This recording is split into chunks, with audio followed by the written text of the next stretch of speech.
The crystal plate shattered against the marble wall, and three grown men flinched like children. Roman D'Angelo stood at the head of the table, his hands still trembling from the throw veins pulsing in his neck. "Get him out of my sight before I do something I'll regret." The chef was already on his knees begging. Roman didn't even look at him. Before we go further into this story, please subscribe to the channel. Follow my story all the way to the end and comment the city you're watching from so I can see how far my story has traveled. The chef's name was Antoine, and he had cooked for presidents. He had cooked for kings.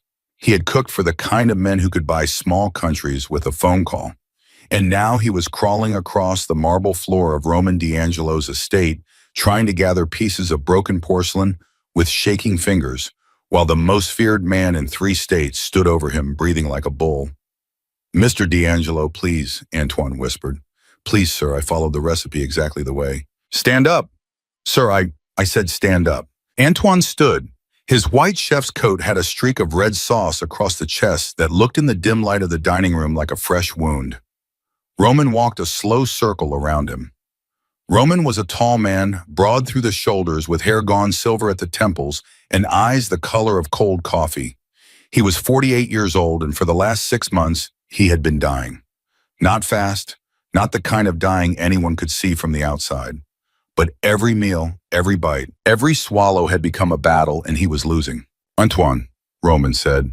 His voice had gone soft, which was the voice everyone in the house had learned to fear most. "How long have you worked for me?" 4 years, sir." 4 years, and in 4 years have I ever asked you for anything fancy, anything complicated? "No, sir." "Have I ever asked for foam, for gold leaf, for one of those little towers of vegetables you stack up like a child's building blocks?" "No, sir." "Then explain to me," Roman said, picking up a fork from the table and pointing it at the ruined plate on the floor. "Explain to me why every single thing you put in front of me tastes like it was cooked in a hospital. Explain to me why I can't keep food down. Explain to me why I'm losing weight, why my stomach burns, why I haven't slept a full night since November. Explain it to me, Antoine. I'm listening." Antoine opened his mouth, closed it, opened it again. His eyes were wet. "I don't know, sir."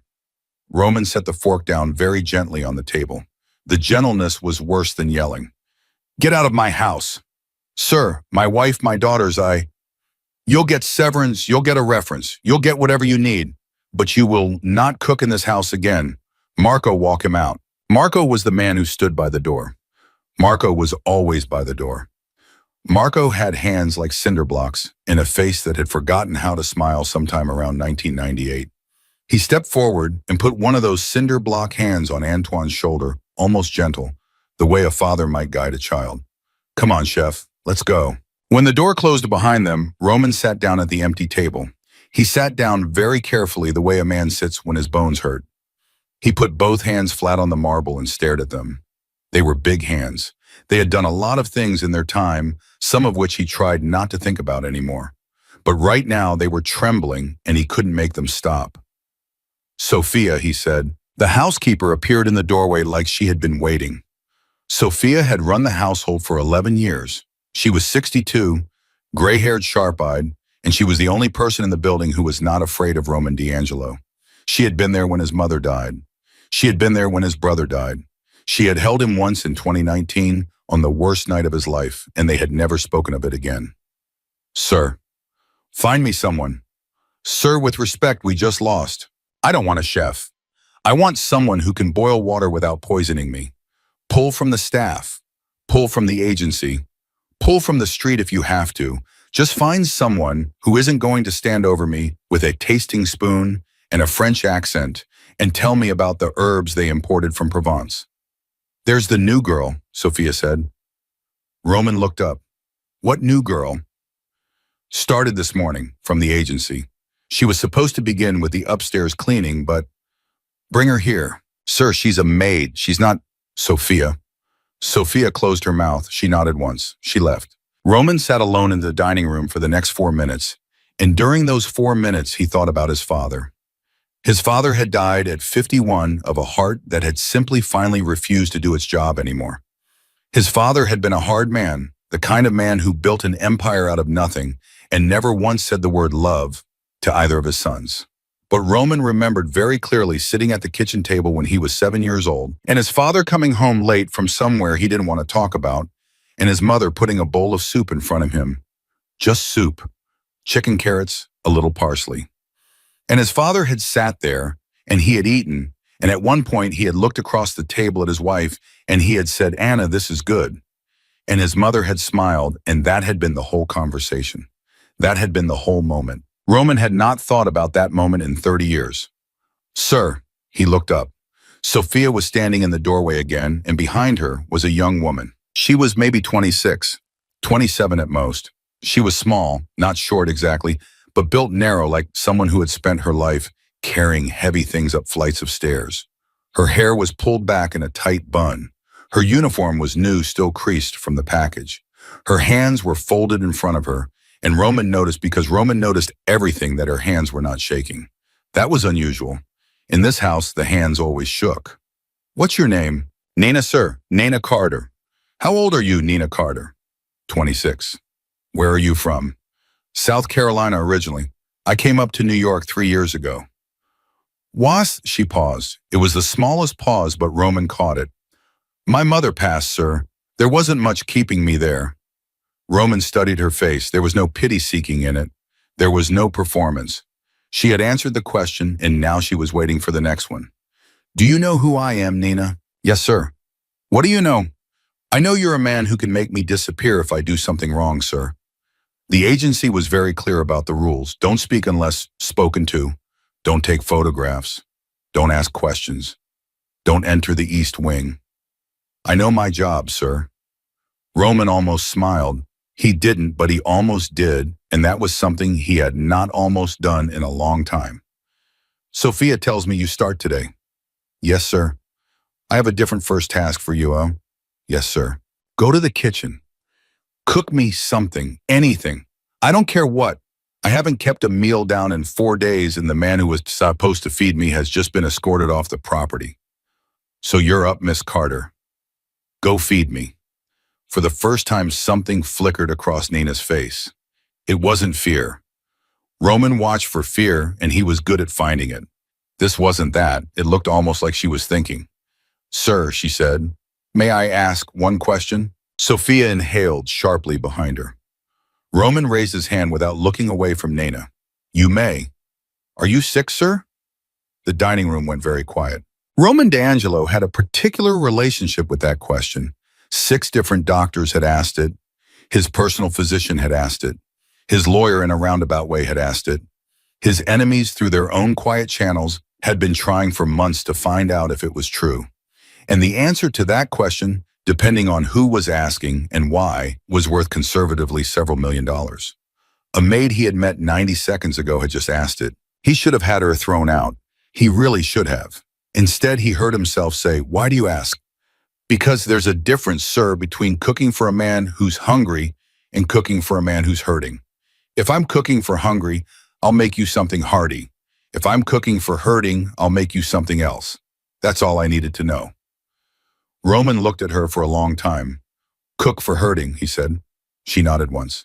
"Yes, sir." "Sophia, take her to the kitchen. Give her whatever she asks for." "Yes, sir." They left.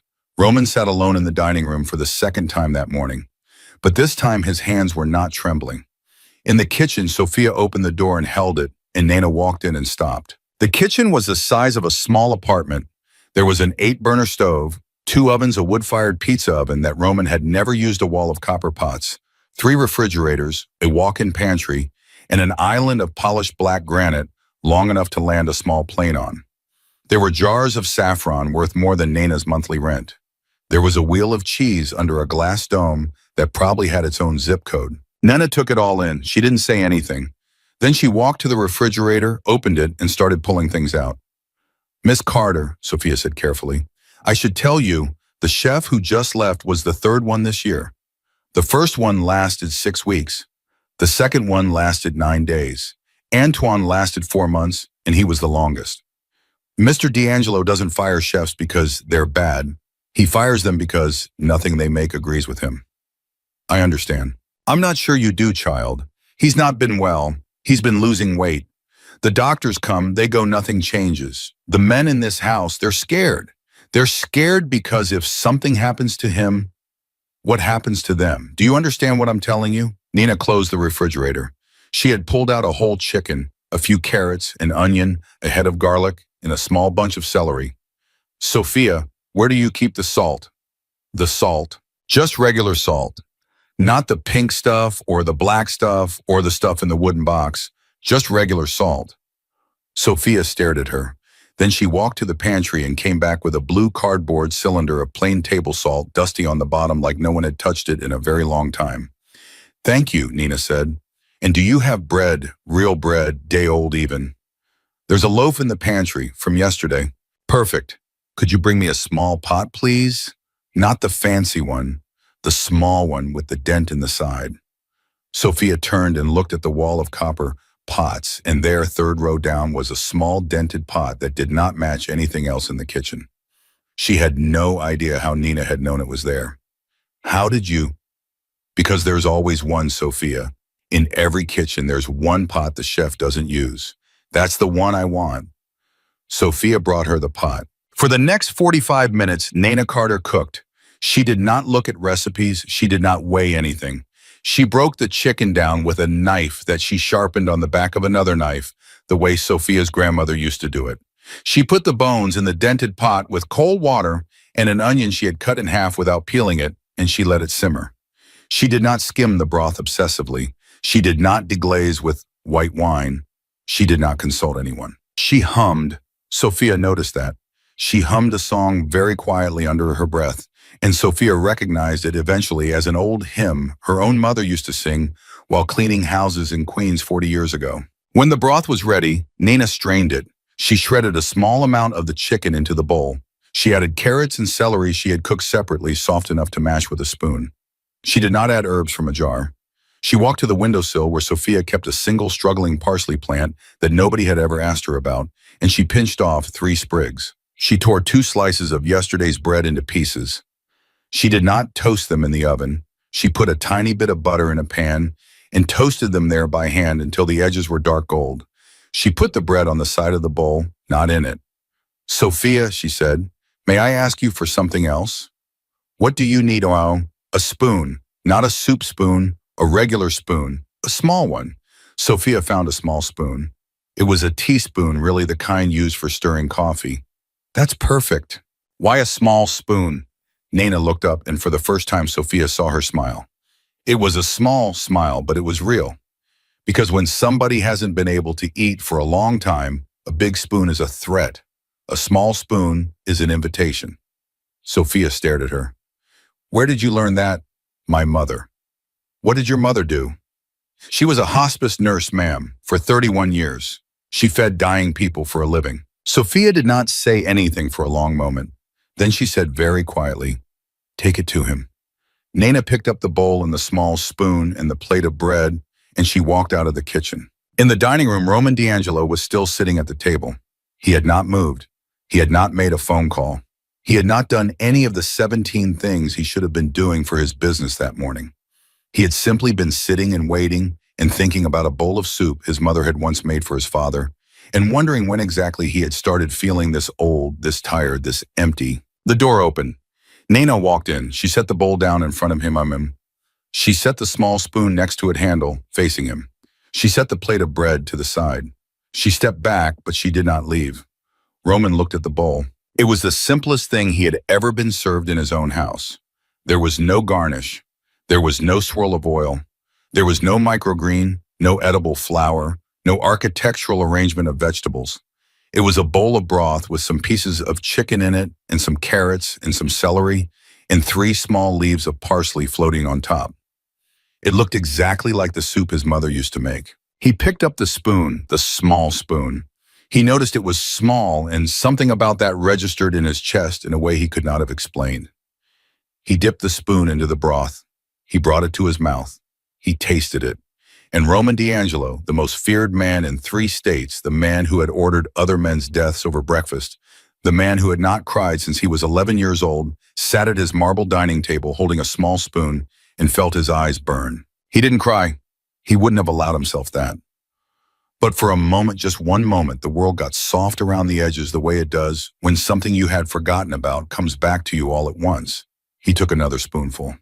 He took another. He didn't speak. He didn't look up.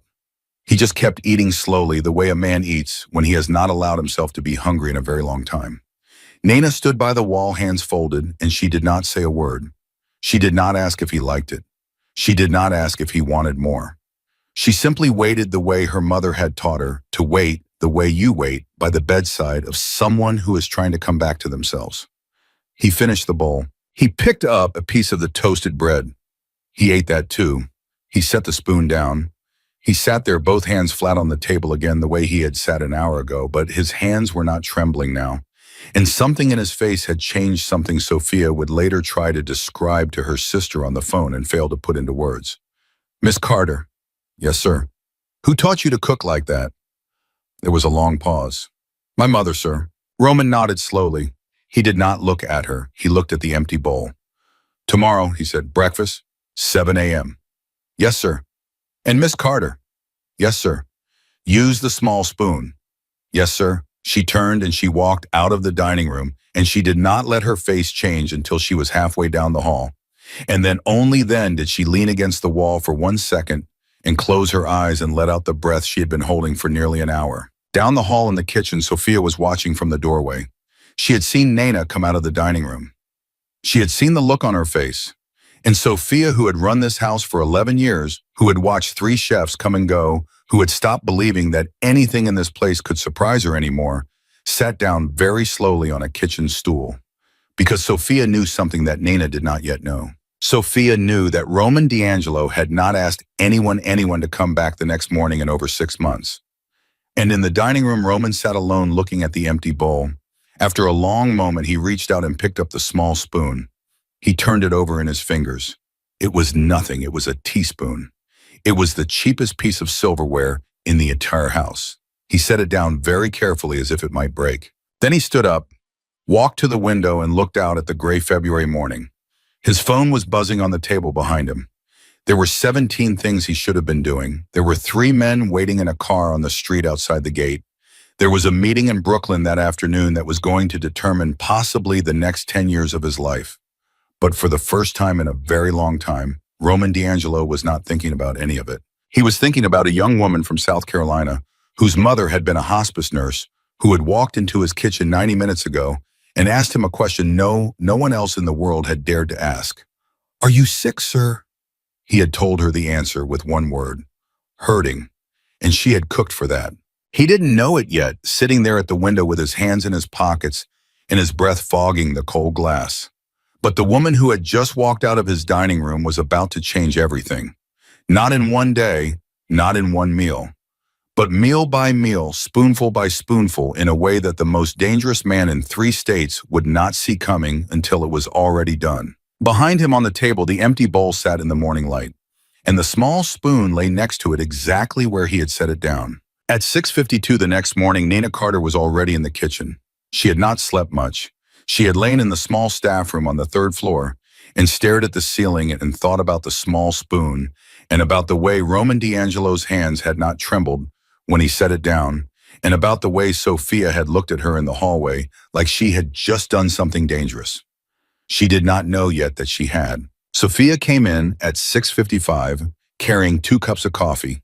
She set one down on the counter next to Nana without a word. "Drink it. You're going to need it." "Why?" "Because he's awake." Nana looked up. "He's been awake since 5, child. He's been pacing. The men outside, they came in to give him his briefing, and he sent them away. He told them to come back this afternoon." "Roman D'Angelo does not send men away in the morning, Miss Carter. Roman D'Angelo runs his business in the morning. Always, for 20 years. "Then what's he doing?" Sophia took a long sip of her coffee. "He's waiting for breakfast." Nana did not say anything. She turned back to the counter and started cracking eggs very carefully into a small ceramic bowl. "What are you making?" "Eggs, soft, with a piece of toast butter, no jam, and tea, not coffee." "He drinks coffee." "Not today, he doesn't." Sophia raised her eyebrows. "And how do you know that?" "Because his stomach is on fire, Sophia. I could see it in his face yesterday. Coffee will hurt him. Tea won't." Sophia watched her for a long moment, and then she did something she had not done in 11 years of running that house. She nodded. She nodded the way you nod at someone who knows what they're doing, and she stepped back and she let Nana work. At 7:02, Nana carried the tray into the dining room. Roman was sitting at the table in the same chair he had sat in yesterday. He was wearing a black shirt with the sleeves rolled up to his elbows and a watch that cost more than most cars, and he looked in the morning light smaller than he had looked yesterday. Not weak. Roman D'Angelo was never going to look weak, but less armored, less ready for war. "Good morning, sir. You're 2 minutes late." Nina's hand froze on the tray for 1/2 of 1 second, and then she set it down in front of him. "Yes, sir, I won't be tomorrow." He looked at her. There was something in his eyes that might have been the very beginning of a smile, but he did not let it get there. "What did you bring me?" "2 eggs soft scrambled, 1 piece of toast with butter, a pot of chamomile tea, and a small glass of water, sir. Just water, not iced." "No coffee?" "No, sir." "I drink coffee, Miss Carter." "Yes, sir, I know." "Then why didn't you bring me coffee?" Nana folded her hands in front of her the way she had done yesterday. She did not look down. "Because, sir, with respect, your stomach is hurting. Coffee is going to make it worse. If you want me to bring you coffee tomorrow, I'll bring it. But today, I brought you tea." In the doorway, Sophia made a small, sharp inhalation that nobody else heard. Roman picked up his fork. He did not say anything. He looked at the eggs. He looked at the tea. He looked at the small glass of water, which was room temperature, the way his mother used to bring it to him when he was sick as a child, because she said cold water shocked the stomach. He took a bite of the eggs. He chewed. He swallowed. He took another. "Miss Carter." "Yes, sir." "Sit down." Nana did not move. "Sir." "There's a chair. Sit down." "Sir, I'm not allowed to sit in the dining room. The agency was very clear." "The agency works for me, Miss Carter. Sit down." She sat. She sat at the very edge of a chair, 3 seats away from him, with her hands folded in her lap and her back as straight as a board, and she waited. Roman ate slowly. He drank some of the tea. He didn't speak for almost 3 minutes. And then, without looking at her, he said, "How long was your mother a nurse?" 31 years, sir." "And she taught you to cook this way?" "Yes, sir." "Why?" Nina took a breath. "Because she said that when people are sick, food is the last thing they have control over. Everything else gets taken from them. Their strength, their privacy, their dignity. But food, sir, you can still choose. You can still say yes to a bite or no to a bite. So she said when you cook for somebody who's hurting you, don't put a mountain in front of them. You put one bite and then another, and you let them be the one who decides." Roman set his fork down very carefully. He looked at her for the first time since she had sat down. "Your mother sounds like she was a remarkable woman." "Yes, sir, she was." "How did she die?" "Cancer, sir, pancreatic. She lasted 11 months. "Did you cook for her?" "Every day for the last 7. He nodded slowly. He picked the fork back up. He ate the rest of the eggs. He ate the toast. He drank the entire pot of tea 1 cup at a time, and Nana watched and she did not say a word. And at the end of it, Roman D'Angelo had eaten more food in one morning than he had eaten in any single day of the previous 2 months. When he was done, he wiped his mouth with the napkin. He stood up. He looked down at her. "Lunch at 1, the same way." "Yes, sir." He started to walk out of the room. At the door, he stopped. He didn't turn around. "Miss Carter." "Yes, sir." "Tomorrow morning, you may bring me coffee, a small cup, with cream, no sugar." And then he was gone.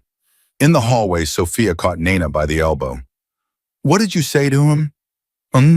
Nothing. He asked about my mother." "He asked about your mother, yes." Sophia put a hand to her own chest and she stood there for a long second. "Miss Carter, I have known that man for 11 years. He has not asked anyone in this house about their mother. Not once. Not the Christmas after Mr. Bellini's mother died. Not when Carla had her baby. Not ever. Do you understand what I am telling you?" "I think so, ma'am."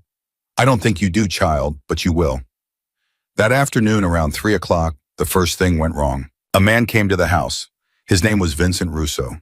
He was Roman's underboss, his closest associate, the second most feared man on the property when Roman was in residence, and the most feared when he was not. Vincent was 60 years old, gray-bearded, soft-spoken, and he had personally with his own hands ended the lives of more men than any nurse, doctor, or priest who had ever crossed Nina's path. Vincent walked into the kitchen without knocking. Nina was making a pot of broth for dinner. She turned. He looked at her. He did not introduce himself. "You're the new one." "Yes, sir." "You cooked for him this morning." "Yes, sir." "You're cooking for him tonight." "Yes, sir." Vincent nodded once. He walked over to the stove. He looked into the pot.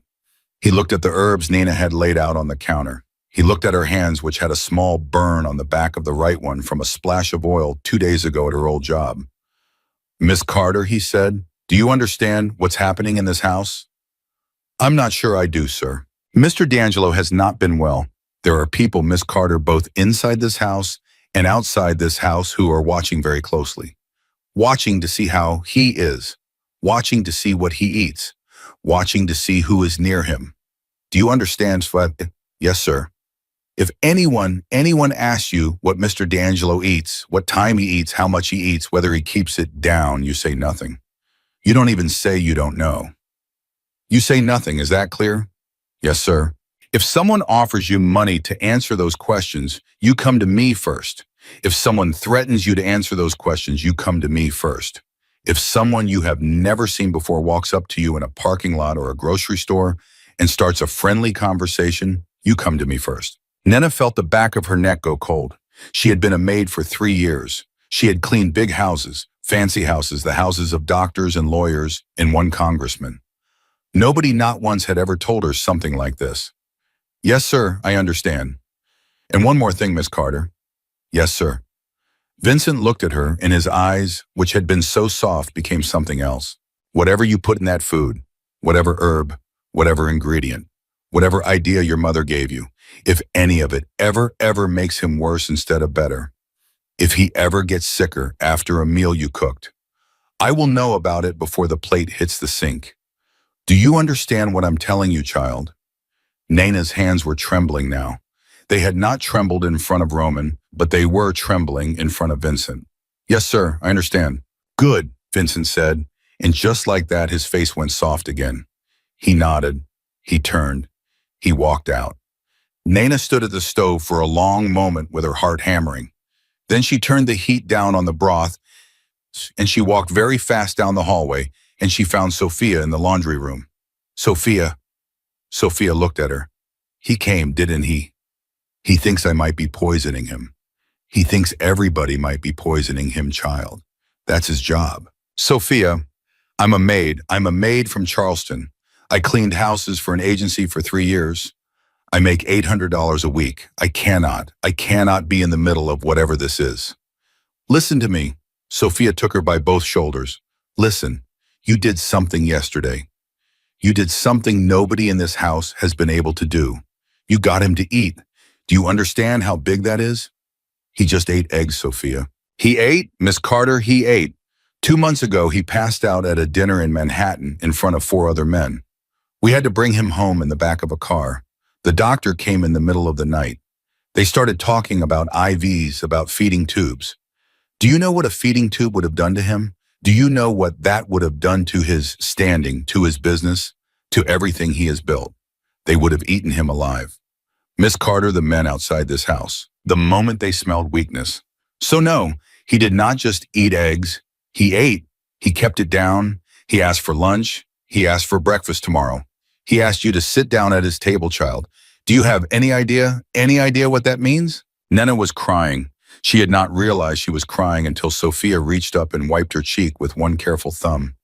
"I don't know what to do." "You do what your mother taught you. You cook for hurting. And you come to me before anybody else.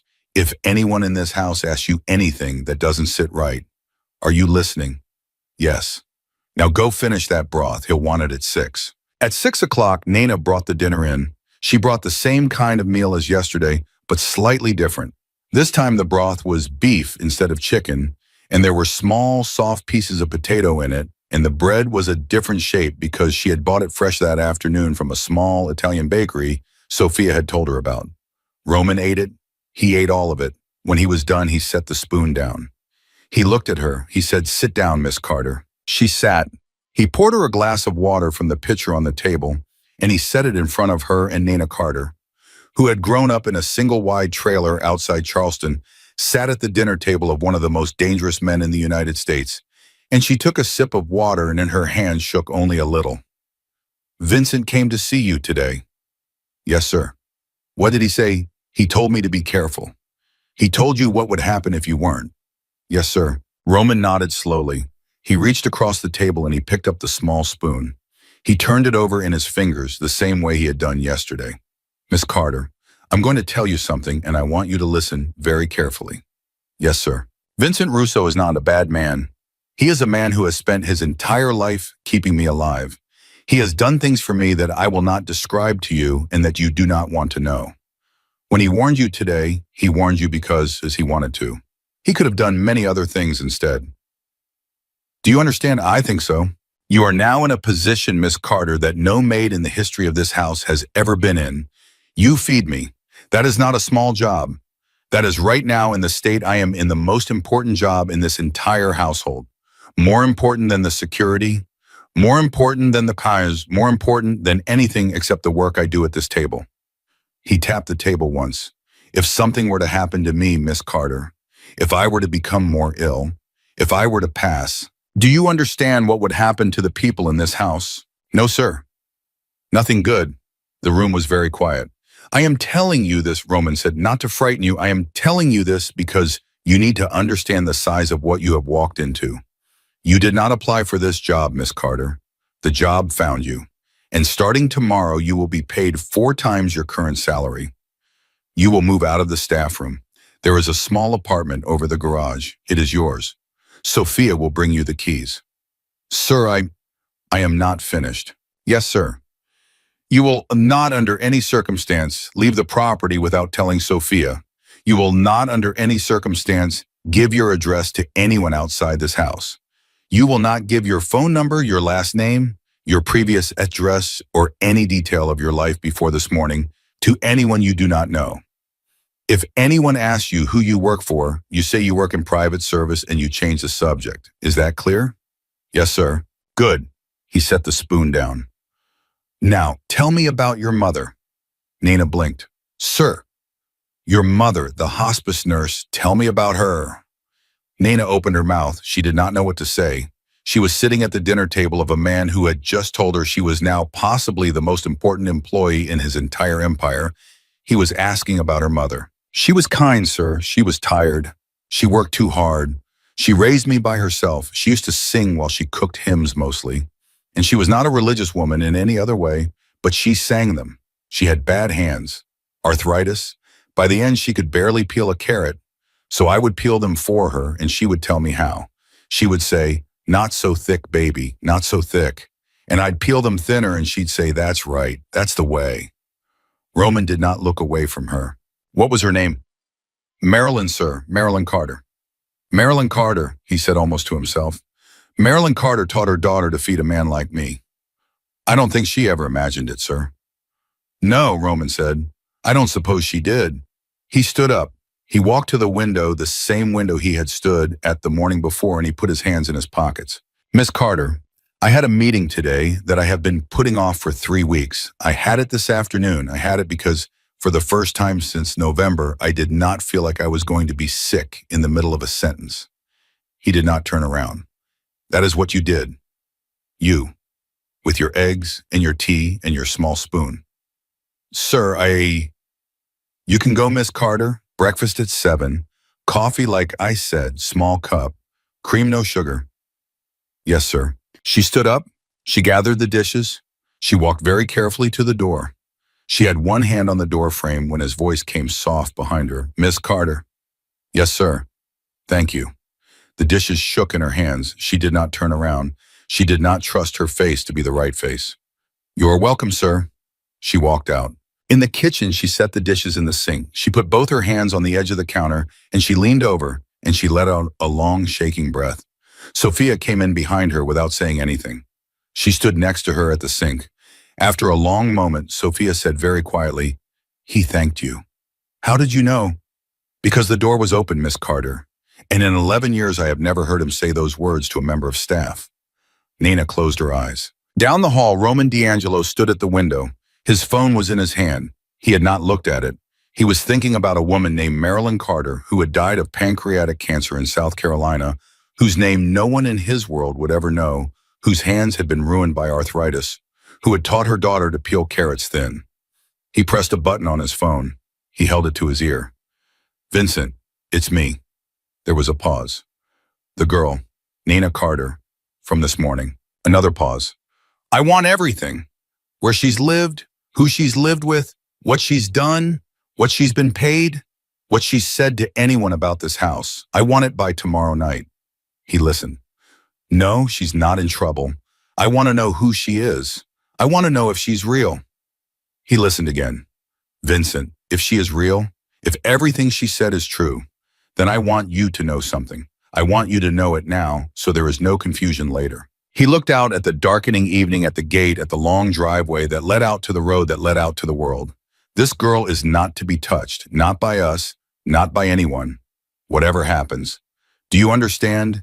He listened one last time, and then he nodded once to no one, and he ended the call. He stood at the window for a long time, and in the kitchen, Nina Carter was just beginning to wash the dishes, humming very quietly her mother's old hymn under her breath. The hymn was still on Nina's lips the next morning, when Sophia walked into the kitchen with a manila envelope under her arm and a face that did not match the soft gray dawn outside. "Miss Carter." "Good morning, Sophia." "Sit down, child." Nina set down the wooden spoon. She did not sit. "What is it?" "Sit down." She sat. Sophia put the envelope on the counter between them, and she did not open it. "Mr. Russo brought this an hour ago. He said to give it to you. He said you were to read it before breakfast. He said Mr. D'Angelo asked for it and that you should know what's in it before you walk back into that dining room." "What's in it?" "You, Miss Carter, your whole life, everywhere you've lived, every house you've cleaned, your mother's hospital records, your father's name, which you said you didn't know." Nina's hand froze halfway to the envelope. "My father's name. It's in there. Sophia, I never told anyone. They don't ask child, they find." Nina opened the envelope. Inside was a thin stack of papers, very neat, paper-clipped at the corner. Her name at the top of the first page. Her social security number. Her mother's full name and dates. Her 3 previous addresses. The agency she'd worked for. The clients she'd cleaned for, including the congressman. Her bank balance, which was $412. Her father's name on the second page in plain black type. A man she had met exactly twice in her life and had not spoken to in 19 years. Her hands were shaking. "Sophia, why is he doing this?" "Because Miss Carter last night, after you walked out of that dining room, he made a phone call. And in that phone call, he told Vincent Uso to leave you alone, forever. Whatever happens, he gave you his protection. Do you understand? No, he doesn't give that. Not to staff, not to anyone outside the family. The last person he gave it to was his nephew who passed 3 years ago. Before that, his mother. Before that, his brother. That is the company you are now in." Nina closed the folder. She put both her hands flat on top of it. "I need a minute." "You have until 7. Sophia left. Nina sat at the counter for the next 4 minutes with her eyes closed and her mother's voice in her head the way she always heard her mother's voice when something was happening that was bigger than her. Her mother had died saying over and over that whatever was coming next, it was going to be all right. Marilyn Carter had been wrong about a lot of things. She had been right about that. At 6:58, Nina picked up the tray. Coffee small, cup cream, no sugar. 1 soft-boiled egg, a piece of toast cut diagonally the way her mother used to cut it, because her mother had said a triangle of toast looked friendlier than a square. A small bowl of warm oatmeal with a swirl of honey. No salt because she had read once on the back of a magazine in a doctor's office that honey settled the stomach faster than sugar. She walked into the dining room. Roman was already there. He was wearing a charcoal gray suit, no tie, and he looked this morning like a man who had slept. His eyes were clearer. The skin under them was less gray. "Good morning, Miss Carter." "Good morning, sir." "Sit down." She set down the tray. She sat. "You read the file?" "Yes, sir." "Anything in it that surprised you?" "My father's name." "Anything else?" She thought about it. She thought about it carefully. "You have my mother's hospital records." "Yes." Why do you have my mother's hospital records, sir? Roman picked up the small spoon. He looked at it the way he had been looking at that spoon for 2 days now. Because Miss Carter, when a stranger walks into my house, and that stranger does something that nobody else has been able to do for me in 6 months, I have a choice. I can either decide she is a miracle, or I can decide she's a very good actor sent here by someone who wants me dead. There is no middle ground, and the longer I wait to decide, the more it costs me. Sir, I'm not, I know you're not Miss Carter. I know that now. The records tell the truth. Your mother existed. Your mother died of pancreatic cancer at the Medical University of South Carolina on a Wednesday morning in March. Her hospice nurse signed the certificate. Her daughter was the only person at the bedside. That daughter is sitting at my dinner table this morning. I know. Nana did not say anything. She was looking at her hands. Eat your egg, Miss Carter. Sir, you set the trap for two. You always do. You think I haven't noticed eat your egg. The toast is yours. The coffee is mine. She looked up. There was on the tray exactly enough food for 1.5 people. She had not realized she was doing it. She had been doing it for her mother for so long that her hands had simply automatically set the tray that way. A little extra, always a little extra. She picked up the toast. She took a bite. She had not eaten breakfast in 2 days. Roman ate his egg. He drank his coffee slowly in small sips, the way someone drinks coffee when they have not been allowed to have coffee for a long time. When he was done, he sat back in his chair and he looked across the table at her and he said, Miss Carter, I'm going to ask you a question and I want you to answer it honestly. Yes, sir. Are you afraid of me? She paused. She thought about it. She thought about the man at the head of the table who had thrown a plate at a wall on Monday and had cried, almost cried, into a bowl of soup that same afternoon. A little, sir. Good, you should be. Yes, sir. But not as much as you were on Monday. No, sir. Roman smiled. It was small, it was barely there, but it was the first real smile he had let onto his own face in front of another human being in close to a year, and Nana saw it and she did not look away from it. Lunch at 1. Yes, sir. And Miss Carter. Yes, sir. Sophia is taking you to your new apartment after breakfast. Your things will be moved by noon. There is a phone in the apartment. If anything happens that you don't understand, you pick it up. It only calls one number. Do you understand? Yes, sir. Go on. She went. The apartment was on the second floor of the garage building, 100 feet from the main house.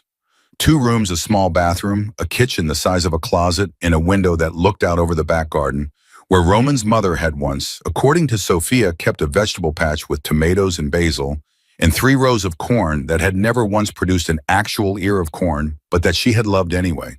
The apartment had a bed, a dresser, a couch, a table. There was a small framed photograph on the wall by the door. Nina went over to it. It was a black and white picture of a woman holding a bowl of pasta smiling at the camera. Underneath, in faded ink, somebody had written Anna 1971. Sophia came up behind her. That's his mother. Why is it here? Because this was her apartment, child. This is where she lived for the last 2 years of her life after his father passed. She didn't want to be in the big house. She said it was too quiet without him, so she moved out here, and Mr. D'Angelo had it remodeled for her, and she lived here until the morning she died. Nina's eyes went hot.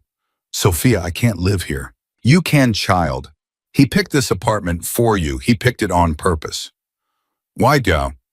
Because Miss Carter, his mother, used to cook for his father. Just like that. The way you cook. Bread and broth and a little parsley. And she was the only person in his entire life who fed him without being afraid. Do you understand what he is telling you by putting you here? Nina did. She understood.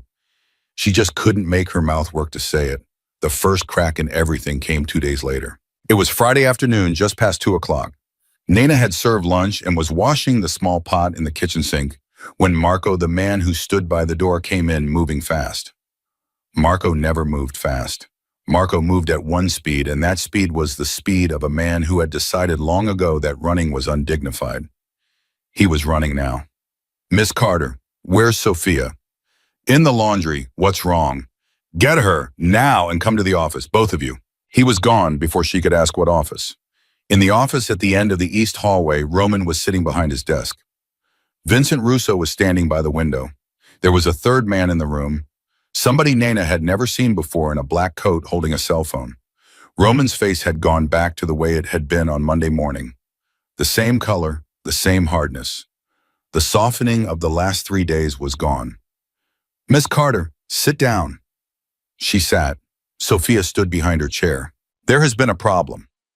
"Sir, the man who delivers our produce, the man you bought your bread from at the bakery on Tuesday, the cousin of the woman who runs the dry cleaner that handles our linens. 3 people, Miss Carter. 3 people in the last 48 hours have been approached in the parking lots of their places of business by men they did not know. And those men have been asking the same question." Nina's mouth went dry. "What questions, sir? Who is the new girl?" The room was very quiet.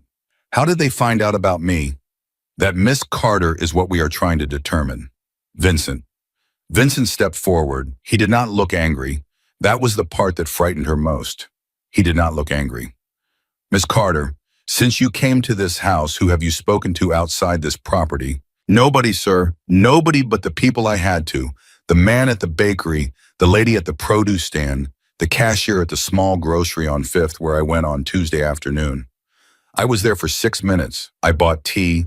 I paid in cash. I didn't speak to anyone."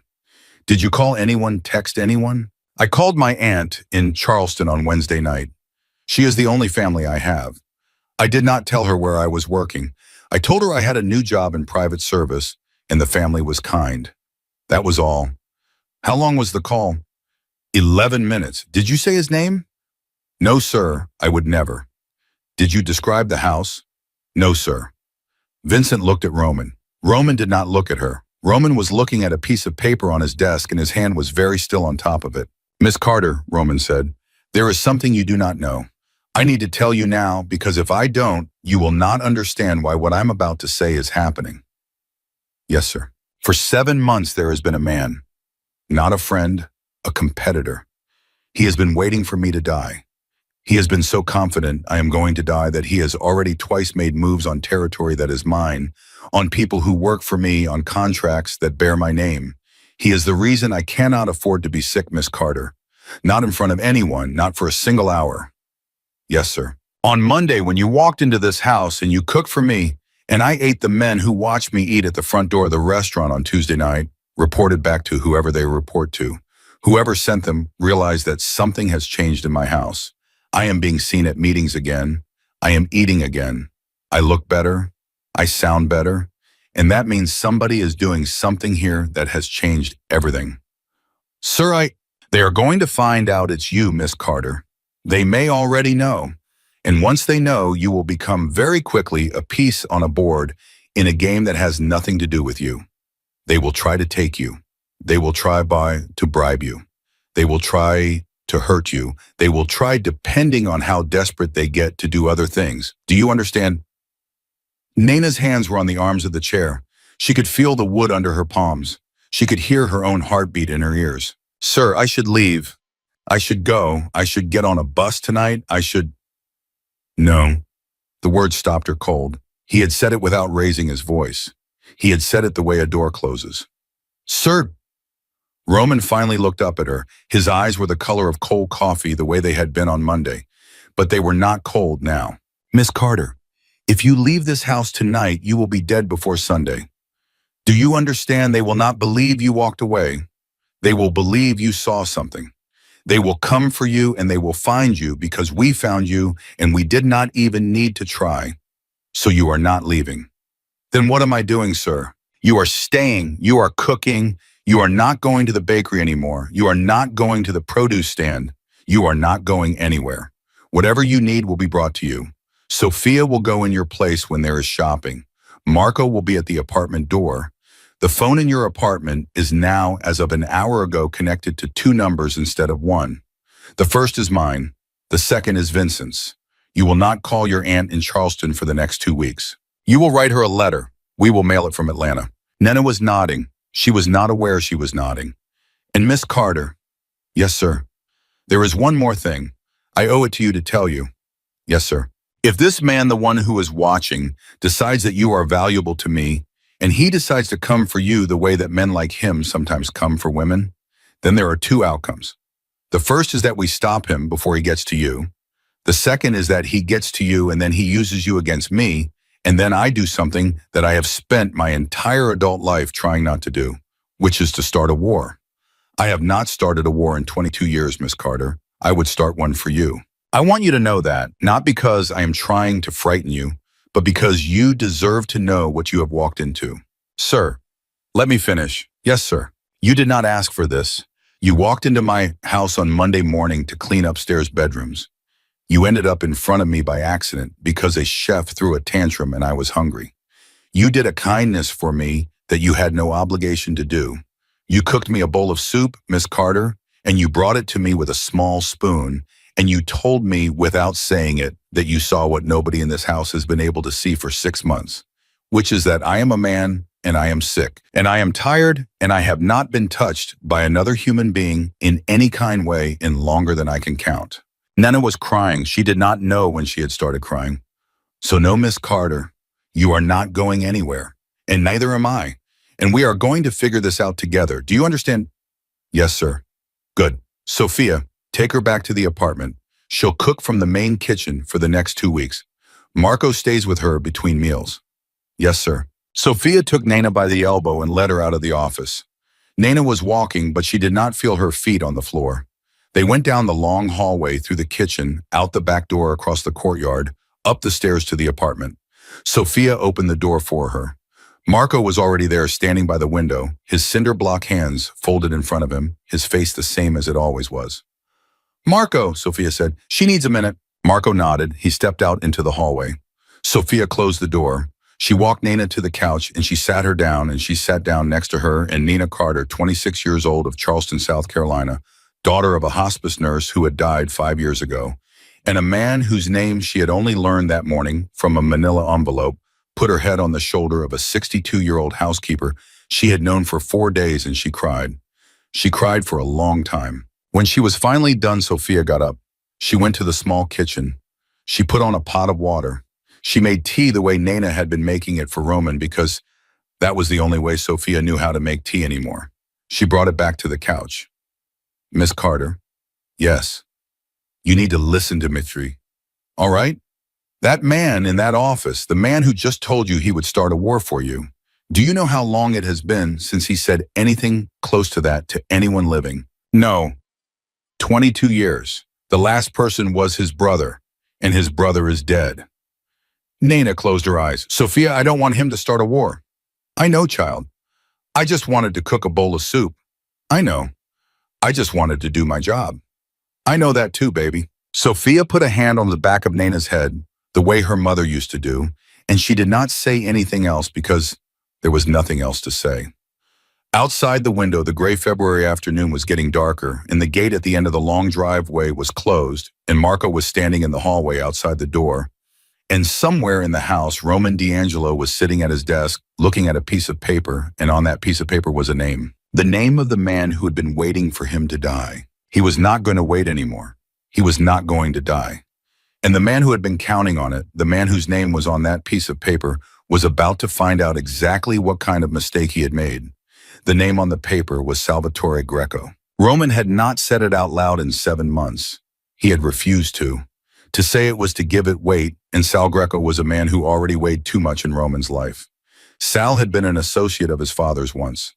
Sal had stood in the front pew at Roman's brother's funeral. Sal had brought a casserole to Roman's mother the week she died and had kissed her hand and had told her she was going to a better place. And Sal, for the last 4 years, had been quietly, methodically, patiently building a case to take everything Roman D'Angelo had ever built and put it in his own name the moment Roman went into the ground. Vincent walked into the office at 4:15. Romano? Sit. Vincent sat. Roman pushed the piece of paper across the desk. You already know what's on it. I do. Then you know what I'm about to ask you to do.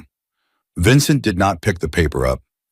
He looked at Roman across the desk, and he did the thing that Vincent did very rarely, which was to push back. Romano, listen to me. You are sitting at this desk right now with color in your face because of a girl who has been in this house for 5 days. 5 days. You have not slept that well in a year. You have not held down a meal like that in 8 months.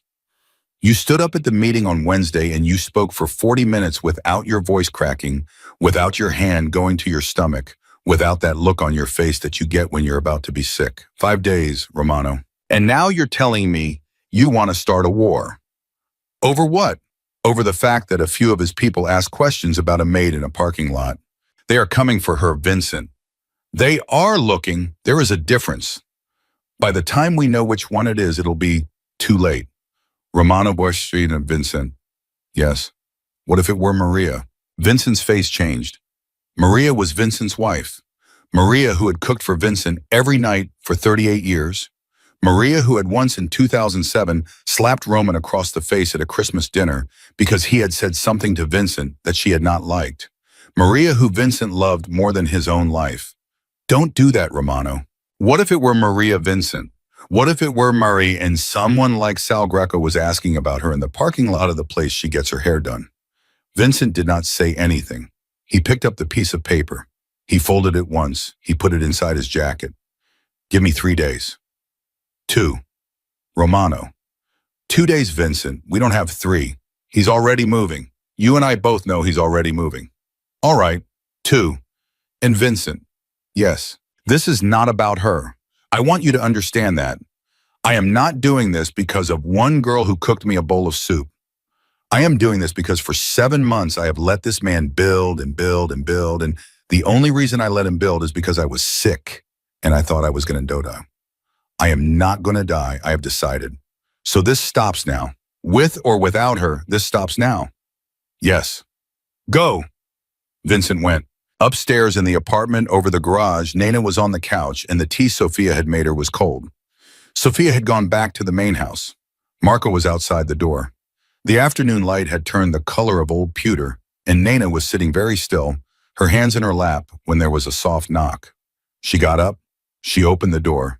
Roman was standing there. Roman D'Angelo in his charcoal suit with his hands in his pockets in the doorway of the apartment over his own garage, looking at her like he was not sure he had the right to be there.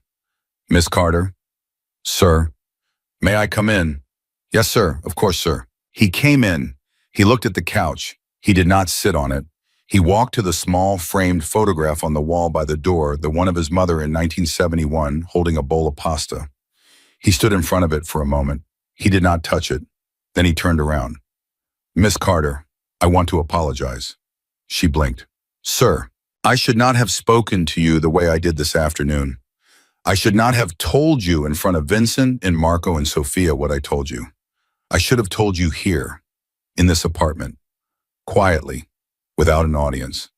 The information was too heavy and the room was too full, and I did it the way I do everything, which is the way that gets the result I want as quickly as possible. That was wrong, I'm sorry. Nana did not know what to say.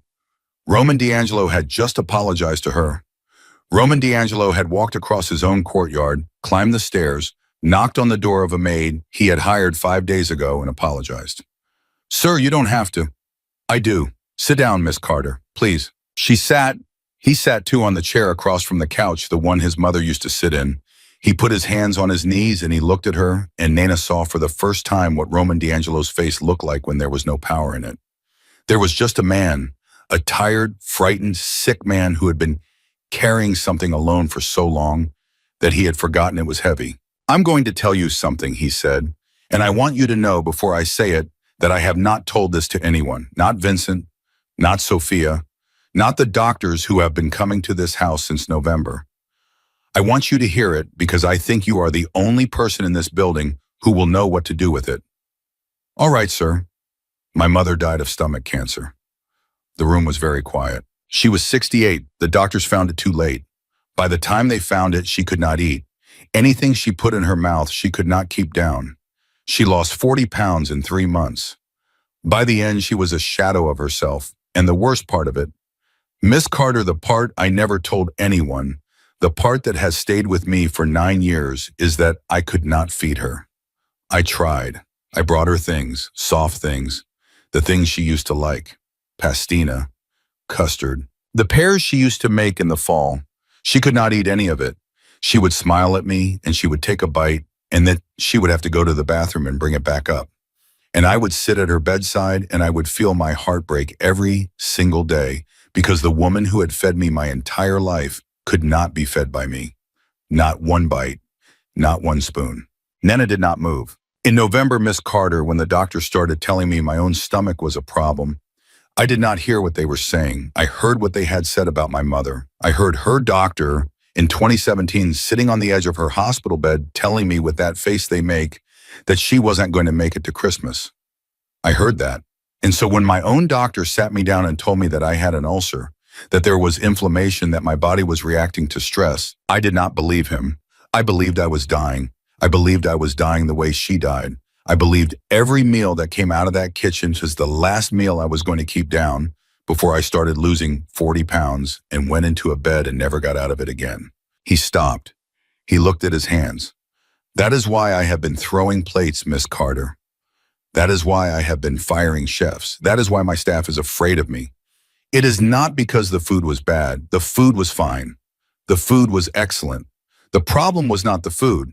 The problem was that I was sitting at that table every day waiting to die, and every bite I tried to take was the last bite my mother ever tried to take, and I could not swallow it. Nina's eyes were wet. Sir, and then on Monday, Miss Carter, you walked into my dining room and you brought me a bowl of soup that looked exactly the way my mother used to make it, with 3 little leaves of parsley, with a small spoon. And I took one bite and I tasted it and I sat there at that table and I realized for the first time in 7 months that I was not my mother, that this was not 2017, that I had an ulcer the way my doctor had told me, that I was 48 years old and I was not dying. He looked up at her. You did not save my life on Monday, Miss Carter. The doctors had already told me how to save my life. You saved me from believing I was already dead. There is a difference and I do not know how to repay you for it, but I am going to try for as long as I am able until the end of my own time on this earth. Nina was not crying out loud, but her face was wet. She did not wipe it. She did not move. Sir, I am not finished, Miss Carter. I am sorry. There is one more thing. All right. The man whose name was on the paper today, the one Vincent took out of my office, that man knew my mother. That man brought her soup once when she was sick. That man kissed her hand. I have been protecting him in my own mind for almost a decade because of that, because he was kind to her, because he wept at her funeral, because I was a stupid, sentimental, grieving son who could not believe that a man who had loved my mother could be the same man who was now planning to take everything I had built and put my name in the ground. But that is what he is, Miss Carter. He is both of those men. And the thing I have learned this afternoon, sitting at my desk with that piece of paper in my hand, is that you cannot let a kindness from 10 years ago decide what you do today. You cannot let the dead protect the living. My mother has been gone for 9 years. She does not need me to be loyal to a man who has betrayed me. She needs me to be alive. She needs me to be alive, and she needs me to keep what she helped my father build, and she needs me, Miss Carter, to feed myself. Nana closed her eyes. Sir, can I say something? You may say anything you like. My mother, she used to say at the end, when she was very sick, she used to say, baby, the day I'm gone, you cook for somebody who needs it. You promise me, don't waste what I taught you. Don't put it in a box and bury it with me. You take it and you give it away. And I said, yes, Mama, I said yes. And I didn't, sir. For 5 years, I didn't. I cooked for myself. I cooked for my aunt on holidays. But I never gave it away the way she meant. I cleaned other people's houses, sir. I dusted their picture frames. I never set foot in their kitchens. I broke a promise to a dying woman for 5 years. She opened her eyes. She looked at him. On Monday, sir, when I walked into your kitchen and you said cook for hurting, I knew right then, sir. I knew my mother had sent me. I knew this was the thing she had been waiting for me to do. I am not afraid of Sal Greco. I am not afraid of his men in parking lots. I am afraid of being 26 and dying having broken my mother's last wish. So I am not going anywhere, sir. Not because you said I can't, because I won't. I won't leave this kitchen until you are well, sir. I made my mama a promise, and I am keeping it. The room went very quiet. Roman did not move for a long time. He looked at her, and his face, the face that had been hard for so many years that the lines had set in, round the mouth softened. Just at the corners. Just enough. Miss Carter, Yes, sir. Marilyn Carter raised a remarkable woman. Thank you, sir. He stood up. He walked to the door. He stopped with his hand on the door frame the way he always stopped, and he did not look back. Tomorrow morning, 7. Yes, sir. And Miss Carter. Yes, sir. You are not a maid, not in this house, not anymore. Whatever you were when you walked in here, you are something else now. We will figure out what to call it, but you are not cleaning anybody's bedrooms. Is that clear? Yes, sir. He closed the door behind him. He went down the stairs. He walked across the courtyard, and Marco, who had been standing in the hallway, did not say a word as he passed. Roman went into the main house into his office, and he closed the door, and he sat at his desk, and for the first time in 9 years, he allowed himself to think about his mother without looking away. The next 2 days were the longest 2 days Nana Carter had ever lived. She cooked. She did not leave the property. She wrote a letter to her aunt, which Sophia took from her hand and gave to a man who put it in his pocket and walked out the front gate and got into a car that drove south on the interstate. She made soup. She made pasta with butter and parmesan, the way Anna D'Angelo had once made it because Sophia had described it to her and she had figured out the rest. She'd made a pot of beef stew on the second night and Roman ate 2 bowls of it, and when he was done, he wiped the bowl with a piece of bread and he looked across the table at her and he said, "Miss Carter, my mother could not have done it better." And Nana felt for one long moment that she was not in a mansion in New York, but in a small kitchen in Charleston, and her own mother was at the stove and everything was all right and everything was where it should be. On the night of the second day at 11:43, Vincent Russo walked into Roman's office. He did not knock. He did not need to. It's done. Roman did not look up from the book he was reading. It was a book of poems his mother used to keep on the kitchen counter. He had not opened it in 9 years. He had opened it that morning. Tell me. He's at his sister's place in Long Beach, has been since Thursday. He thinks nobody knows. We have a man in the kitchen and a man in the garage. If you say the word, it happens before sunrise.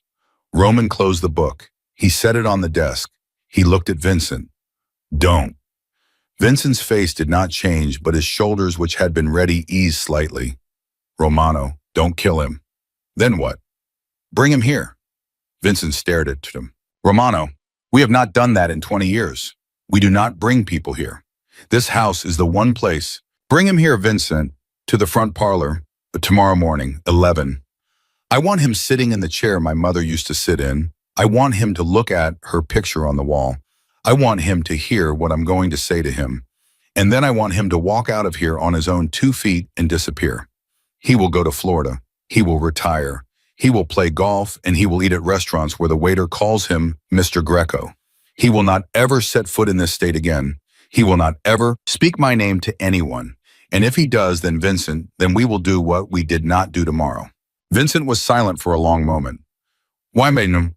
Roman picked up the book of poems. Because Vincent, my mother would not have wanted me to kill the man who once brought her soup. She would have wanted me to send him away. She would have wanted me to remember that he loved her even if he no longer loved me. So we are going to send him away, and we are going to do it quietly, and then we are going to be done with him forever. Vincent stood there for a long second, and then he nodded once very slowly. You're a different man this week, Romano. I know. It's going to take some getting used to. For all of us. Vincent left. Roman sat at his desk for a long time. He looked at the book of poems. He looked at the photograph of his mother on the bookshelf, the small one, the one he had not been able to look at in years. And then very slowly he reached for his phone and he dialed a number. And after one ring, Sophia answered. Sophia? Yes, Mr. D'Angelo. Tell Miss Carter I'd like to see her in the morning, before breakfast. 6:30, in the kitchen. Yes, Mr. D'Angelo. And Sophia. Yes. Thank you for staying. All these years. There was a long pause on the other end of the line, and then in a voice he had heard her use exactly once before on the worst night of his life. In 2019, Sophia said, It has been my honor, Romano. He set the phone down. He did not move for a long time, and outside the window, the lights in the apartment over the garage were still on, and a young woman was at the small kitchen sink washing a wooden spoon, humming an old hymn under her breath. And she did not yet know that in the morning the man who had hired her 5 days ago to clean upstairs bedrooms was going to ask her before breakfast to do something that nobody in his life had ever been asked to do before. At 6:28, Nana walked into the kitchen. Roman was already there. He was standing by the long granite island in shirt sleeves, no jacket, with his hands resting flat on the stone. There was no coffee on the counter. There was no tray. There was just Roman standing in his own kitchen, waiting for her. "Good morning, Miss Carter." "Good morning, sir. Sophia tells me you didn't sleep much." "No, sir." "Neither did I." She did not know what to say to that, so she said nothing. She walked to the counter, and she reached for her apron, and she had the strings in her hands when Roman said very quietly, "Don't." She stopped. "Sir." "Leave it. Sit down, Miss Carter." There was a stool at the corner of the island. She sat. He did not sit. He stood across from her with the granite between them, and he looked at her, and Nana saw in his face something she had not seen there before. Not softness, not fear, something else, something steadier. Something a man's face does not show until he has finally decided what he is going to do with the rest of his life. At 11 o'clock this morning, he said, "A man is going to walk into this house. He is going to come through the front door. He is going to sit in the chair where my mother used to sit. His name is Salvatore Greco." Nana felt her stomach drop. "Sir, I am not bringing him here to hurt him. I am not bringing him here to threaten him. I am bringing him here to send him away. He is going to leave my house this afternoon, and he is going to leave my state by tomorrow morning, and he is going to leave my life forever." "Yes, sir. I want you in the kitchen when he is in the parlor. I want you in this room. I want the door open, and I want you to cook, Miss Carter. I want the smell of food in this house when he sits in that chair. I want him to smell what my mother used to make. I want him to remember her. I want him to remember what he was before he became what he is now. I am going to give him a chance, Miss Carter, that I would not give to any other man in his position. And the reason I am giving it to him is because 9 years ago he kissed my mother's hand. I am paying that debt today, and then it is paid forever." Nana was nodding, slowly. "What do you want me to make, sir?" "What she used to make, the pasta with butter and parmesan, the bread, the broth on the stove. Make all of it. Don't serve it. Just make it. The smell is what I want." "Yes, sir." "And Miss Carter." "Yes, sir. When he leaves, when he is gone, I want you to come into the parlor. I want to see you. I want him to see you on his way out, and I want him to know who you are, and I want him to understand that the woman who is going to feed me for the rest of my life is the daughter of a hospice nurse from South Carolina, and not anyone he could ever have imagined. I want him to leave this house knowing exactly what he lost when he stopped loving my mother and started waiting for me to die. Is that understood?" "Yes, sir." He nodded. He turned to walk out. At the doorway, he stopped. "Miss Carter." "Yes, sir." "You are going to be safe today. I want you to know that. There is no part of this morning that puts you in any danger. There are men in the house. There are men outside. I would not bring him here if I thought he could touch a single hair on your head. Do you understand me?" "Yes, sir." "Good." He walked out. At 11 o'clock exactly, the front bell rang. Nana was at the stove. The broth was simmering. The pasta was in a copper pot draining. There was a loaf of bread cooling on the counter, the second one she had baked that morning because the first had been too dark on the bottom. And she had made it again the way her mother had taught her to make it again, no matter how tired you were, no matter who was waiting. The kitchen smelled like a house she had grown up in. It smelled like a Sunday. It smelled like every good thing Marilyn Carter had ever stood over a stove to teach her. In the front parlor, Roman was already in his chair. Sal Greco was brought in by Vincent. Sal was 71 years old. He was a small man, a thin man with white hair combed back from a high forehead, and the kind of careful, deliberate movements of someone who had learned decades ago never to make a quick gesture in the wrong room. He was wearing a dark blue overcoat, which Vincent did not take from him, and a silk scarf around his neck, which he did not loosen. He saw Roman in the chair. He did not show surprise. He sat in the chair across from him, the chair Roman had said his mother used to sit in, and he set his hands on his knees, and he said very quietly, "Roman." "Sal, you look well." "I am well." "That is good news." "Is it?" The two men looked at each other for a long moment. From the kitchen, the smell of butter and parmesan and broth and bread drifted into the parlor, and Sal Greco's nose, which was a nose that had been trained for 70 years, to read a room before his eyes had finished the work moved very slightly. His eyes flickered just once toward the hallway. He did not turn his head. Anna, he said, she used to make this. Yes, every Sunday, with the parsley, with the bread the way her mother showed her in Calabria. Yes, Sal swallowed. Roman saw him swallow. Roman, why did you bring me here? Because I want you to listen to me, Sal. I want you to listen to me with your eyes open and your hands where I can see them, and I want you to hear what I am about to say, and I want you to take it back with you to whatever room you go to next, and I want you to live the rest of your life with it. Are you ready to listen? I am listening. For 7 months, Sal, you have been waiting for me to die. You have been moving on my territory. You have been speaking to my men. You have been preparing as carefully as a man prepares for a wedding and to step into my place the day they put me in the ground. I know all of it. I have known it for some time. I have done nothing. Sal, because I was sick and because I thought in the weakest months of my life that maybe you were right. Maybe I was going. Maybe it was already over. Maybe the kindest thing was to let it happen and not to drag the people I love into a fight I could not win. Sal did not move. But I am not going, Sal. I am not dying. I have a doctor who has told me 3 times in the last week that I am going to live to be an old man. I have a stomach that is healing. I have a head that is clear. And I have, for the first time in 9 years, the smell of my mother's kitchen in my own house again. Roman leaned forward. You knew her, Sal. You loved her. I am going to ask you a question, and I want you to answer it. All right. If she were sitting in that chair you are sitting in, if she were sitting there right now looking at you and she knew everything you have done in the last 7 months, what would she say to you, Sal? Sal Greco did not answer. He looked at his hands. He looked at the floor. He did not speak for a long time. She would be ashamed of me, Roman. Yes. She would never speak to me again. No. Sal closed his eyes just for a second. When he opened them, they were wet. Roman saw it. He did not pretend not to see it. Roman, I want you to know something. I want you to know that what I did, what I have been doing, it was not because I did not love your mother. It was because after she went, I lost something.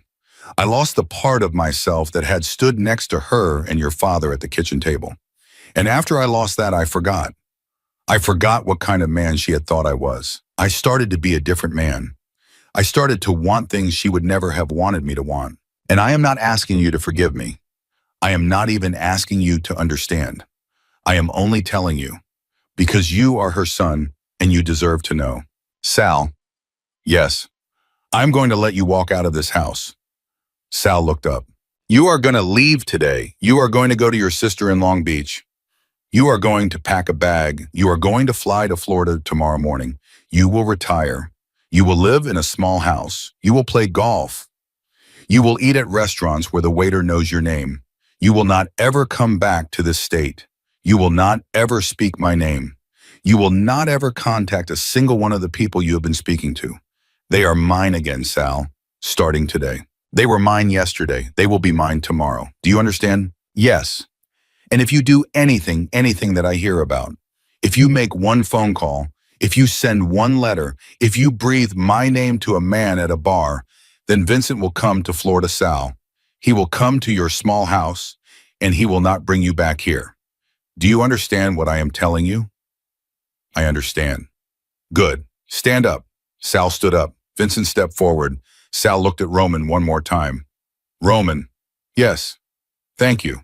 Don't thank me, Sal. Thank her. Sal nodded. He turned.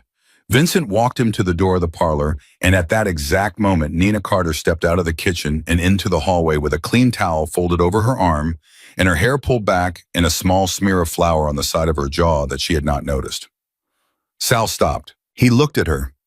He looked at her for a long second. He looked at her the way an old man looks at something he half remembers from a dream. He looked at the apron. He looked at her hands, which were the hands of a woman who had been working in a kitchen all morning. He looked at her eyes, which were dark and steady and not afraid of him, even though he was the most dangerous man who had ever walked through that hallway in 9 years.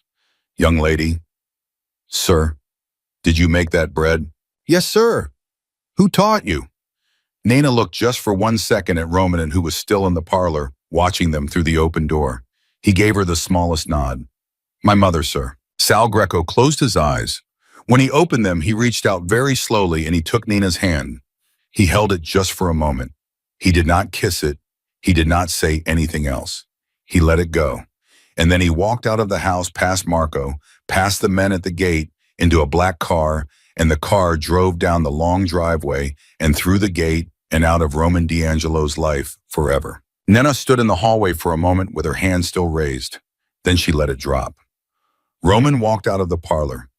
He came up next to her. He did not touch her.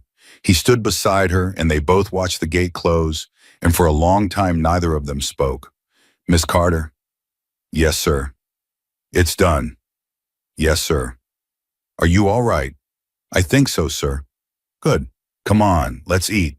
They went into the dining room. Sophia brought the food. Vincent came in. Marco came in. For the first time in 11 years of running that house, Sophia set the table for 5. Roman sat at the head. Vincent sat on his right. Nina sat on his left. Sophia sat across from her, which Sophia had never in her entire life done. Marco sat at the foot of the table, which Marco had never in his entire life done either. And the 5 of them ate the pasta with butter and parmesan and the bread and the broth, and at one point Vincent told a story about Anna D'Angelo from 1989, and Roman laughed, and Sophia, who had been in that house for 11 years, who had never seen Roman D'Angelo laugh at a dinner table, put her napkin to her face. It was a long lunch. It went into the afternoon. When it was over, Roman walked Nina back to the apartment over the garage. Marco walked behind them. At the bottom of the stairs, Roman turned to her. Miss Carter? Yes, sir. There is one more thing I have not told you. I should have told you earlier. I am telling you now. Yes, sir. My mother in 1971, the year of that photograph in your apartment, was 26 years old. She had just come to this country from Italy. She did not speak English. She got a job in the kitchen of a hotel in Brooklyn, and she worked there for 2 years. The man who hired her, Miss Carter, was not my father. The man who hired her was a man who had a wife and 3 children in a house in New Jersey, and he gave my mother a job because his wife had told him that morning to stop being a coward and to do one good thing for somebody before he died. That man was my grandfather, Miss Carter. My father's father. He did not know my mother. He did not know what would happen. He gave a young woman a job in a kitchen. 2 years later, she met his son. 2 years after that, I was born. Nina did not say anything. Sometimes, Roman said, the smallest decisions a person makes in their life turn out to be the largest decisions a family ever has. My grandfather did not know when he hired my mother that he was building me. He did not know when he gave her a chance that he was giving the next 40 years of his family's life a shape. He just gave a woman a job in a kitchen. Sir, on Monday morning, Miss Carter, I almost sent you back to the agency. Sophia stood in this hallway and she told me about you, and I almost said no. I almost said, get me someone older. I almost said, get me a real chef. I almost made the smallest decision of the morning, the smallest decision of my whole life, and I almost made it the wrong way. But I didn't. I said, bring her in. And you walked into my dining room, and you saved me. He took something out of his pocket. It was the small spoon, the teaspoon, the one she had brought him with the first bowl of soup. I want you to have this. Sir, that's just...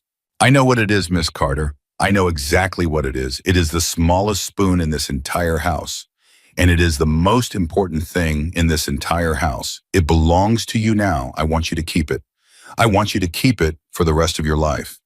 And someday, Miss Carter, when you are an old woman and somebody you love is hurting, I want you to use this spoon, and I want you to think of an old man named Roman D'Angelo, who was so afraid of dying that he forgot how to live, and who was reminded by a young woman from South Carolina that the smallest spoon in the right hands can save a man's life. She took the spoon. Her hands were steady. Thank you, sir. No, Miss Carter. Thank you. For all of it. Forever. Thank you. He turned. He walked back to the main house. Marco followed him. Nina stood at the bottom of the stairs for a long time holding the small spoon. Then she went up to the apartment and she set it on the small table by the window.